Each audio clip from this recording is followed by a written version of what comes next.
All right, welcome to our 2022 Lacrosse 3411 RK. Starting right at the back bumper here, just kind of pull that cap off. Inside of there, you're gonna find your sewer hose.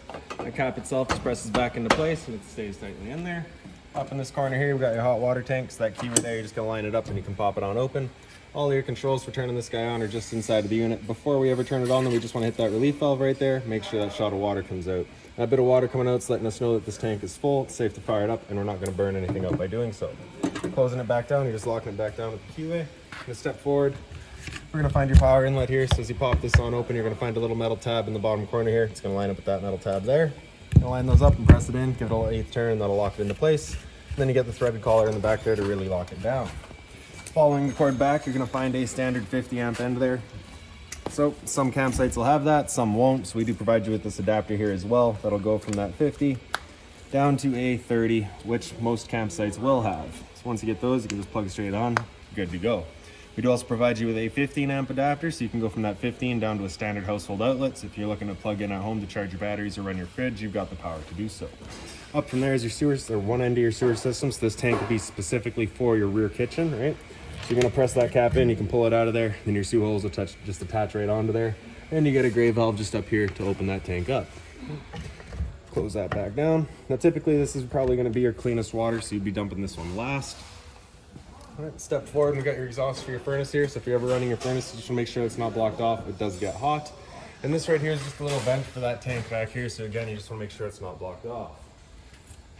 And then making our way towards the front, we got the other end of your sewer system here. So this one's gonna be specifically for your bathroom. So you got the same cap there, just unthreads from that, same way as the one in the back did. And then up top, you get a gray valve here and a black valve on the right. So that black valve is controlling your black tank. Black tank is gonna be filled from your toilet. So that's of course gonna be your dirtiest water. We'll dump that first. Once that's done, you can then come to this gray valve here and dump that out. That gray tank will be filled from your bathroom sink as well as your shower. So typically cleaner water in that black. Into the end of the slide out here, we got your storage compartment. So inside of here specifically, we've got your water hose. So that's brand new water hose, as well as the park adapter I was telling you about. So your 30 amp into there, 15 to a standard outlet. Everything else in here is just stuff that the customer's already placed inside the unit. Down from there, you're gonna find low point drains, as well as your freshwater tank drains. So these two longer ones there, those are your low point drains. The purpose of those would be if you're leaving the unit for a while, don't want your water going stale or stagnant, you can open those up, drain out the water system. Secondly would be for winterization. If you're looking to do that, you're just gonna dump all the water out before pumping antifreeze through. And the little short one in the black there, that's gonna be your freshwater tank drain. So just open that up, drains out your freshwater tank. This compartment here, so you get a little key, you can stick it on in, you can open it up. And you can see you got pretty well the entirety of your water system here. So firstly up top, you do get a little light so you can see what you're doing. Off to the side of that, we got the solar panel plug-in. So just a Furion solar panel plug into there, charges your batteries. On the right side up top, you got a satellite inlet, so a coax cable plug into there, fire up at your TV location. Down below that, it's very similar, just for cable. So your cable box with just the coax cables plugging into there, fires up at the TV location. City water connection here, so you just take your water hose and plug it into there, turn on the water, and that pressurizes the lines throughout the unit. On the left, there's your freshwater connection. It's the same water hose, so just stick it into there, turn on the water, and that fills up your freshwater tank. You know that tank is full once you start seeing water spit out of a little vent down here. It's kind of right up by the frame. Right there, that little blue line. That'll spit water out once that tank is full. And then down below it all, we've got your exterior shower. So this little hose right here has those two little ears on it. It's gonna line up those two notches. You're gonna press it in, give it a little eighth turn, that'll lock it down. And you can see you just kind of get the standard garden hose end. So you pull that out, put any attachment on that you like, and then you get your hot and cold water there as well. Once you're done, you're gonna pull that out of there, and then you just wanna extend it out, make sure all the water drains out of it, and you can store it back away. So on the right side there, you get a black tank flush. So you just pop that cap out of there, and you stick your water hose into that, and it allows you to flush out the water tank. So typically over time, you start getting a misread at your water or at your monitor panel. Typically is just debris inside of that tank causing that misread. So all you're gonna do is take that water hose and plug it into there, open up your black valve, turn on the water, that'll just flush out that tank for you. And then lastly, on the left side there, you just got your battery disconnect. So with that in, I believe that's off. With it out, that is turned on. And then you just get a little plug in here. So if you're looking to run all of your water lines up through, you can go through the bottom and still get this compartment closed.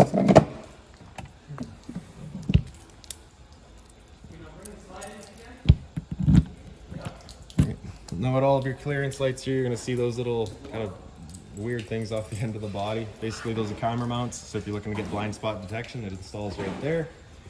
To the front of the unit, that little black box right there with the red light, that's your tire pressure monitor sender. So basically sending all the information to your handheld unit that you would hold in the truck. We'll show you that in a couple minutes here.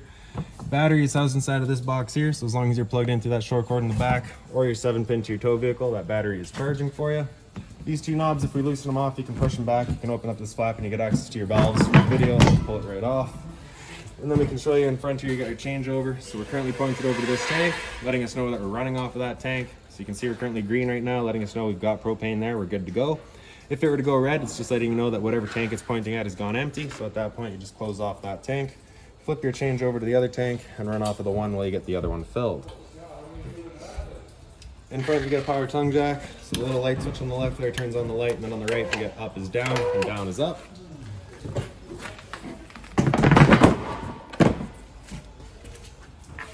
Alright, storage compartment here. So this is filled with all of the owner's stuff already. Just the only thing inside of here is going to be your stabilizer switch. So I'll actually just show you the one in the back. The front and the rear work the exact same. Leash latch here, so if you got the dog out with you, you can tie him down. Cable and satellite outlet, as well as a power outlet. And then right up top here is a TV mount. So if you're looking to have TV outside, you got the power to do so. Straight up from there, you got your 2 exterior speakers. By the entrance, you also get a bottle opener there. And then to the back of the units here, kind of up on the frame there, we've got your stabilizer switch. So press and hold extend, and the stabilizers will make their way down.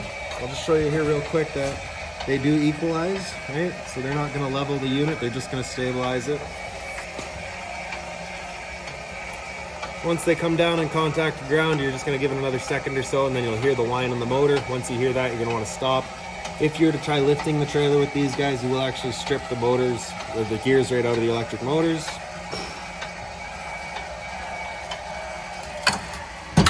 So just like that. Then we got your spare tire back here. Straight up from there, you're going to find a pre-wired mount for a rear view or observation camera. So we're looking to go that route. Installs right there. Now we'll make our way inside of the units. Here's this handle here, just up 90 degrees, it falls into place. Then we can open up the door. The door is just on a friction hinge, so it just kind of sits wherever you leave it. With it wide open, you can take that yellow handle here, and either way it'll undo the latches, then you can open it all up, and your steps will come on out. That little quick pin right there, if you just push that up and through, you can then extend or retract the length of your legs just based on what you need at your site. And then as we come inside, first things first, right on the left here, you got your fire extinguisher, so that's standard, pull the pin, point, and shoot. And then up on the wall here, we got all your light switches. So the one on the right there does a little scare light across the front, kind of over top of the propane tanks. There's a little LED strip. I didn't point it out, but I hope you saw it. We can also show you that in a bit here. In the center there, you got your awning light outside, so that does the strip below your awning. And then on the left there, you get all of your interior lights. Side outs are in the box. Actually, we'll start with your awning. So just for the awning, you're going to press and hold out, and that awning will make its way out.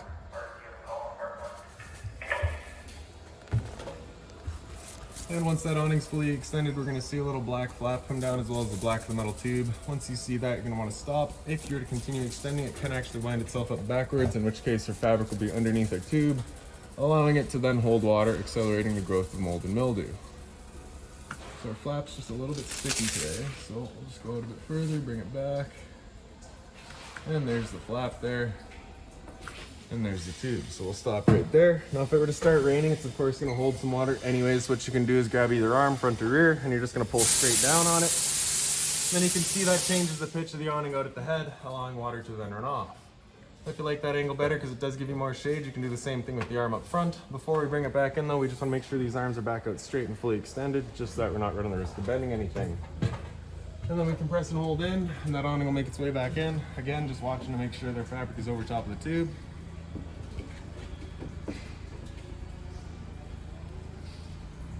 And another thing, keep in mind if your awning is once you get up to about 15-20 kilometers an hour wind, you want to bring it back in anyways, just because it is catching all that wind and you do run the risk of bending your arms.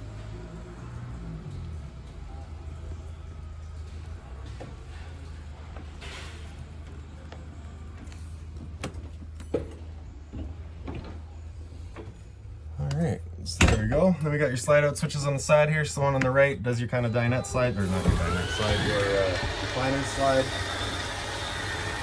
The two slides are a little bit different. That one slide on the right, once that's fully extended, you're going to hear the motors whine and then they'll turn off automatically.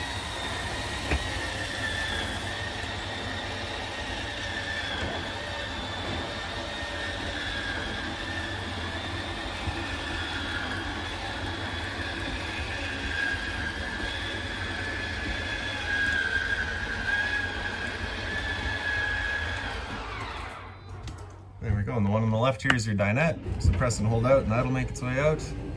And once this slide's fully extended, we're gonna hear some clicks from the motors letting us know they've reached our stall.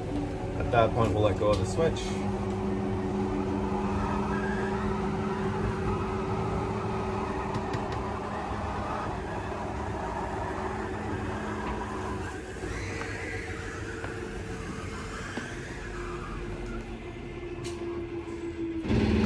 There you go. So right above our heads here, we've got an entry light. So this entry light is a dual function light. You'll kind of have them throughout the unit. So you can see you got a 1 on the left there and a 2 on the right. So that 1 is just going to be power. It's just turned on. And that 2 there is a dual function. So that's just going to be your motion sensing. So if it doesn't sense motion for a minute or so, it'll turn itself off. Once it does sense motion again, it turns back on automatically.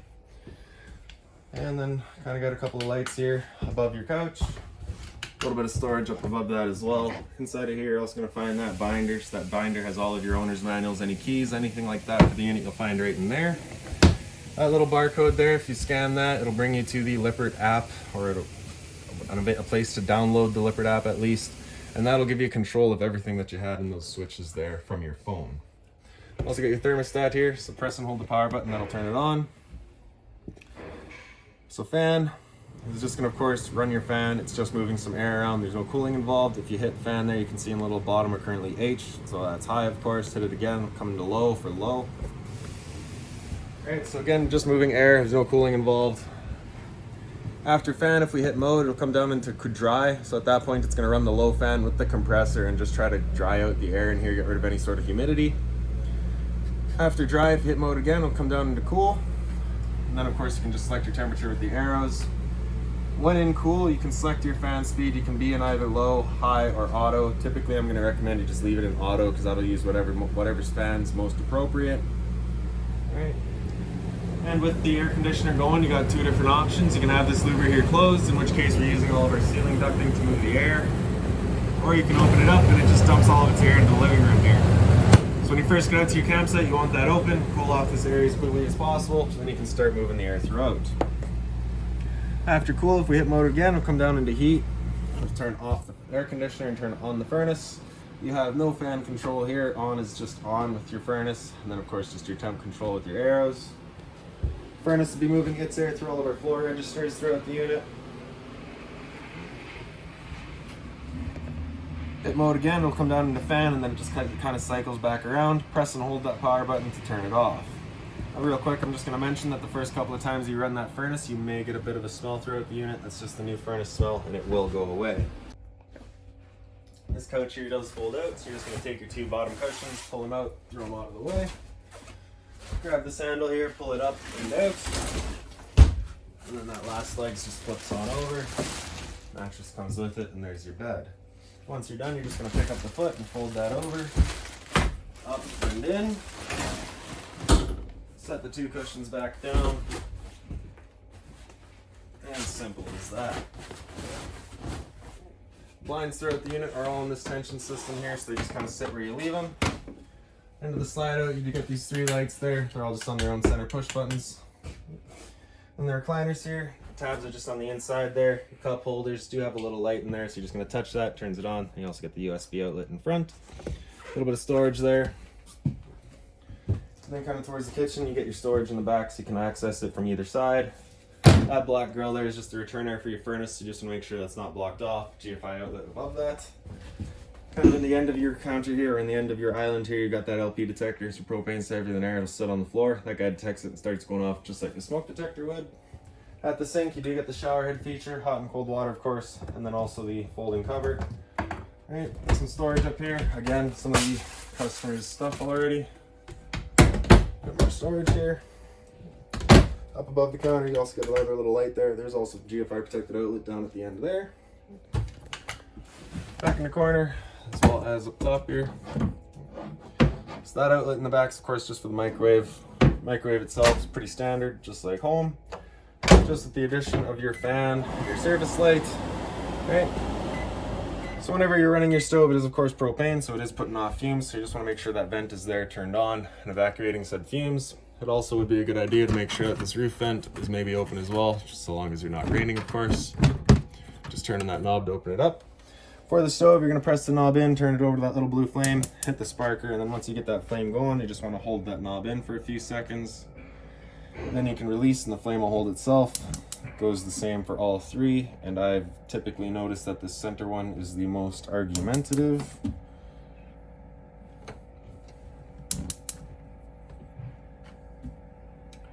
So the way this works is it's basically using the heat from that flame to kind of heat up a little electrode. At that point, once it's hot enough, it allows the valve to stay open.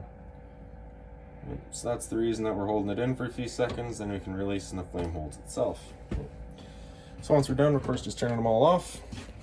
And then your oven, so this is a little bit different than maybe what you might be used to in a camper. This is fully electric. Because we are on a 50 amp unit, I guess they felt that we've got plenty of power to use that. So your switch here at that pointed straight up, that's it of course turned off. With it over to the right there, that's just the light. With it down to that kind of 5 o'clock position, that's going to be just the heat radiating off of that element from the top. If you have it down to kind of the 7 o'clock position, it'll now turn on the fan in the back to become a convection oven. And then if we go up to kind of the 11 o'clock position, or 10:30 I guess we could call it, is going to be kind of your cool down. So it'll turn off the element and just let that fan run just to cool itself off. And then once you're done, just making sure that's turned off. Temp controls just on the side here. So of course you can select, your minimum all the way up to your 475. Then you get your timer selection there, so you just turn it off and on. And then you get your plus and minus there to set it. And your fridge, so another household fridge. So just opens on up. And there you go. So this is 120 volt only. You do need to be plugged in for it to be working. Controls right across the top there. And then down below we get your freezer. Bit of pantry space here. And then our entertainment area. So we've of course got the TV there. It is on straps, so it's on a mount, so you can move it out and kind of tilt it wherever you like it. Down below, we've got your antenna outlet already hooked up. Right beside that's going to be your cable and satellite outlet, and then just a power outlet down there beside it. Your stereo here is the power button front and center, turns it on. And then your mode, cycle through all your modes. Right. You can see all of that. Then we got your volume controls on the side there, so plus, minus, and then your mute. So speaker zone 1 is the sound bar itself. Zone 2 is your outside set of speakers. Your seeks and your pause and play, and then if we hit select, you can get into all of your settings. Power button turns it back off, and there you have it. So down below there, we got your fireplace. On the right, you get the power button, turns it on. Center right, you have your flame control, your flame intensity, your light intensity. In the center, you have your fan speed, so you get low and high, and then of course off. Center left, you have a temperature control, so you can see a little readout down here, so 62 degrees Fahrenheit, and then just adjustable all the way up to, I think it was 88. Nope. 82. On the left there, you have a timer, 0 all the way up to 8 hours. Yep. And then on the right there, power button, turn it back off. In the dinette, you have the light up top, just its own side push button there, and all the chairs for it as well. They do all have travel straps as well. The blinds in here are the same sort of tension system, just pull them down, there you have it. Right above my head, we've got your fire alarm. And now into the bathroom here. So your bathroom in here has the same sort of dual function lights that we've shown you by your entry there. And you have your medicine cabinets. The sink down below it, hot and cold water, of course, a bit of storage down below that as well. GFI protected outlet, so test on the left, reset in the center. So if you ever have outlets that don't work, it's the first thing you should check. Monitor panel here, so down in the bottom corner we get your water pump. Turn that switch on, turns on your water pump, drawing out of your fresh tank to pressurize your lines. Then your battery, so you can see we're currently C for charging, G would be good, F is fair, L is low. Your fresh tank, as you fill that up, you can go to a third, 2/3 and full. I'll drain that out before we're done here. Then your black, your gray 1, and your gray 2.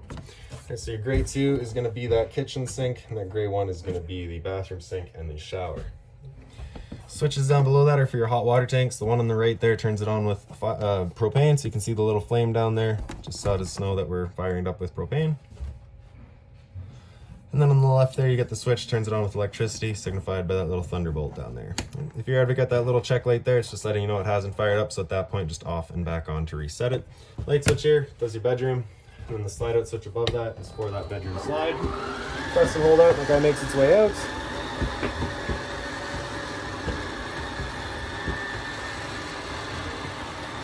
Same sort of slide as your reclining slide. Once it's open all the way, you'll just hear the whines from the motors and they stop automatically.